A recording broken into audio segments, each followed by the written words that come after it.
Hi, Sagittarius Rising. Welcome back to my channel. Let's cover the period of 8th of June until the 14th of June. So you still have got quite a sparkling radical breakthrough happening in your seventh house, the house of relationship and clients. While that spectacular Venus-Jupiter conjunction brings an absolute jackpot of abundance to your eighth house, which is the house of passive income, investments, as well as trusts. Meanwhile, Uranus creates a critical evolutionary bottleneck across your fourth and 10th house axis, forcing you to shift your energy away from public exhaustion and back into your private kingdom. So let's break it down step by step. Urania enters Gemini. It's an asteroid, which is your seventh house. And that's an absolute bolt of lightning. Hits your relational sphere. An unexpected contract proposal, a sudden shift in an ongoing business alliance, or a highly unconventional client opportunity lands in your inbox.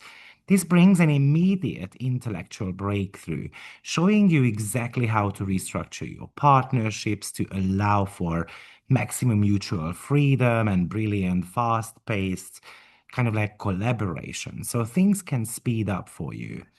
Uranus is kind of like Urania, sorry, is a bit of a discovery. So you can be discovering something about your partnership patterns as well. Now, I do love that Venus-Jupiter conjunction surely in the sign of Cancer, but it happens on Aries Dwad. This is something I have explained in my weekly general forecast. I highly recommend listening to it so that you can really see um, uh, the meanings of these. But this might be a financial jackpot. This is one of the most benevolent, lucrative alignment of the year, right in the house of money, investments, client payouts, even passive revenues as well. So this could be really about wealth multiplication. So you could receive a major lump sum payout, clearing a financial obligation, finalizing an incredibly lucrative contract with a high-paying client. I think that here is what is really about independent action. You cannot just sit on your laurels. You're going to have to go after financial opportunities. So we have to be, let's say, certain to pitch an offer to someone or make a major investment move. And that could be dramatically upgrading your long-term financial security in the next 1 year. So I love that. Saturn Pala-Saturn conjunction happens in your fifth house, but it's being squared by Mercury in your eighth. So this is actually kicking off a crucial three-part tactical strategy to monetize your unique creative talents over the next 7 months. It's about weaponizing logic to structure your products, your creative workflow. Mercury squaring from the eighth house means financial anxieties or worries about shared resources might try to make you overthink, but the universe demands you ignore that emotional background noise and use that raw discipline strategy to build your personal brand. Now, Hopi enters Cancer as well this week. And that's a bit of a territorial defense. So it's a protective instinct, shifting towards money, financial privacy, deep energetic bonds. Maybe you feel this sacred duty to secure or to protect your cash flow or to kind of like put a bit of a break on expenditure. Or who gets access to my private resources, who I'm trusting as well.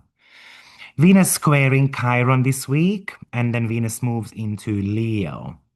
So that's a healing crisis regarding your creative vulnerabilities or feeling unappreciated or underappreciated. And once clear, that energy breaks wide open. Venus moving into Leo shifts your focus entirely to that global stage, giving you confidence to launch a project, a major book, a master class, or even a broad marketing campaign. Or this might be about you wanting to relocate. For example, you are going on holiday, fifth house is holidays, and the Venus moves into the eighth house. So it can feel like that you have fallen in love with place. So you have got this desire to go somewhere. The moon goes out of bound this week, very much via Ceres and Uranus conjunction. So your close partnerships and shared resources hit an erratic, highly emotional wave. Moon goes out of bound in your seventh house. So it does say that you have to remain adaptable. You can expect sudden changes in client communications. Maybe you want to leave buffer time in your schedule as well because clients could be popping up out of the blue. But the most important aspect of the week or the month is Uranus squaring the nodes. And the nodes are sitting across your fourth and 10th house. This is a crossroads between your public career life and your private inner kingdom. And it's all triggered entirely through your relationships or client contracts. So the Saturn in your 10th house shows something comfortable, deeply exhausting trap. The habit of chasing endless public validation, overworking to maintain the professional status, allowing the endless demands of the public eye to kind of drain your life force. And Uranus hits the live wire in your seventh house of clients, business partnerships, relationships. So the sudden shift occurs, such as a sudden contract negotiations, an unexpected client pivot, or a radical change in a business alliance, or simply this could even indicate that I want to walk out of a relationship. I want to get together with someone. I want to move together with someone. This disruption is kind of like a deliberate cosmic setup to break your codependency on something. And maybe there's the codependency towards parents or the codependency towards overworking yourself. When your client landscape shifts unexpectedly, you are forced to stop seeking validation from the outside world and choose the fourth house north node. So the universe is demanding that you pull your energy back into that private sanctuary that you have potentially built. So you are being pushed to build an unshakable, secure home base, automate your business behind the scenes, prioritize your personal like choices over public exhaustion. It somehow feels like that you have to choose yourself. Uranus is showing you that the right partnership should support your private peace, not necessarily drain it. Or a contract, work contract, also should take into account your needs. So I can imagine that, let's say, a major client suddenly changes their terms and demands too much of your personal time. And instead of hustling harder to please them, which could be the 10th house trap there, you make a radical, unexpected decision to terminate an agreement or to automate the service. And then it somehow frees up your calendar, allowing you to focus on building your home based assets or projects, enjoying your private life a little bit. Also, this could be a brilliant connection with someone, and that allows you to shift your business completely, let's say online or remote. So, this enables you to step away from public facing exhaustion and run more of a profitable empire straight from your couch. So it really feels like that you have to claim your financial worth this week, especially with that Venus Jupiter conjunction. I think you have to be kind of pulling back a little bit into your fortress, and then you have to reevaluate your life as well. It might be about you securing your private assets. I'm choosing my personal peace over profession. And maybe you also want to be leaning in that Saturn and Pallas in your fifth house, which can be about building a creative master plan. So therefore, it could be a solo project, it could be a creation. Just ignore those financial overthinking of Mercury because it is thinking about money a lot. But let's talk about the Jupiter and Venus a little bit more because, of course, This is a very nice one. The eighth house is where you make money while you sleep. So it rules scale, leverage, other people's resources. So when Venus and Jupiter combine here in that nurturing, fertile sign of Cancer, it is the absolute flooding of abundance into your financial foundation. It's often effortless accumulation, clearing financial bottlenecks, receiving money from someone.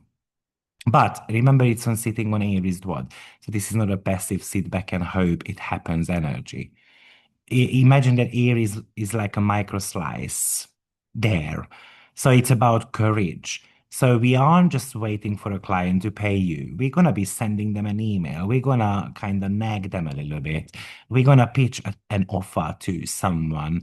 We restructure our payment terms and so forth. So I can imagine that in the next 1 year, you are going to be putting together a assets, like, I don't know, a booklet, for example, or a investment into a property.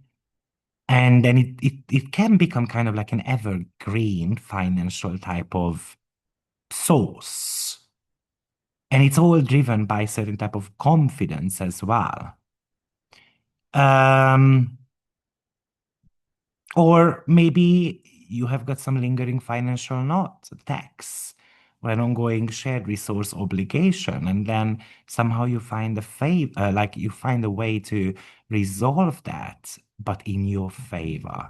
So you can get an unexpected credit from a company, a payout, a lucrative contract, and that somehow hopefully wipes out the financial stress in your life.